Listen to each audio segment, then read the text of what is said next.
నమస్కారం అండి.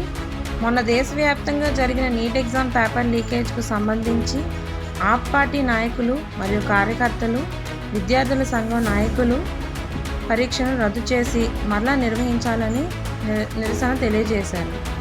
ఇందులో భాగంగా విశాఖపట్నం గాంధీ బొమ్మ దగ్గర ఈ నిరసనలో ఆప్ పార్టీ రాష్ట్ర నాయకులు వరదరాజు సాంచి గారు, జిల్లా కన్వీనర్ రవిభాస్కర్ గారు, జిల్లా సెక్రటరీ రామ్ సంతోష్ గారు, ఐటీ ఇన్ఛార్జ్ పవన్ కుమార్ గారు ఇంకా ఇతరులు పాల్గొన్నారు.